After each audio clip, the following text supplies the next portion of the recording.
To me, this is a recreation of the Taoist yin-yang symbol, you know, with the white paisley here, and that's what you know, and the dark paisley serpents really there, and the right place to be is right on the line between them, because you're sort of, you got one foot where you understand, that gives you security, and then, you know, but it's kind of dull, because hey, you know everything that's going on there, and that isn't what people are like. They don't want just security. Dostoevsky said that in Notes from the Underground, a great, great book. And you know, he said, I love this, it was his, an early criticism of the notion of a political utopia.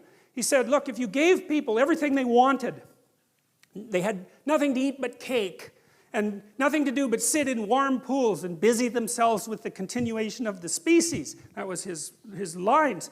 That the first thing they would do, well, maybe after the first week, was like go kind of half insane and smash everything up just so that something that they didn't expect would happen, so that they'd have something interesting to do. And it's so right, because you know, the utopian notion that if you just had all the material stuff you wanted, that you'd be, well, what would you be? What would you do? Would you just sit on the couch and watch TV? I mean, you'd be, I don't know what, you'd be cutting yourself just for entertainment in no time flat, you know, and that's the sort of thing that people do. And so we're not adapted for security and utopia. We're adapted for a certain amount of security because, you know, we are vulnerable, but mostly we want to have one foot out where we don't know what the hell is going on, because that's where you're alert and alive and tense and with it.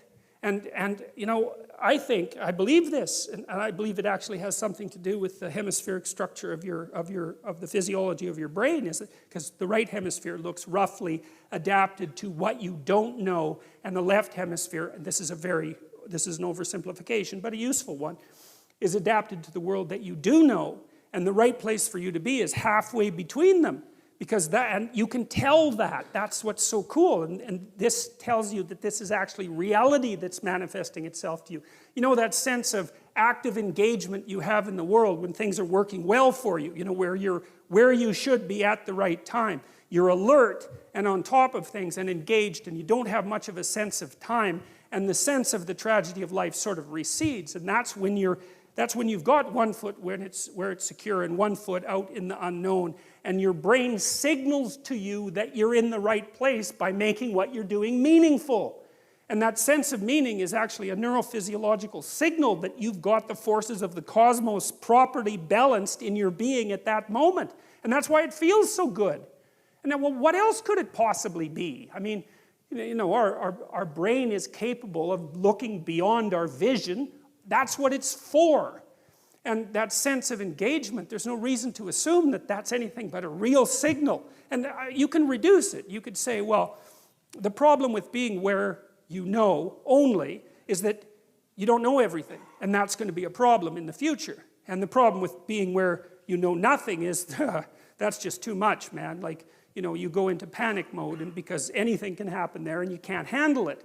So you got to mediate between those two things. You want to be secure enough so that your physiology isn't revving out of control, and you want to be out there in the unknown enough so that you keep updating yourself constantly, constantly, constantly. And that's the place where information flow is maximized. And you know that because that's where you are when you're having a really interesting conversation with someone, or you're gripped by a book, or you're really into a movie, or maybe something that you do as a you know, apart from your work, or maybe even in your work, you're into it, and that's because you are in the right place at the right time, and your whole nervous system is signaling that to you. And I would say that's the sort of place that you should be all the time.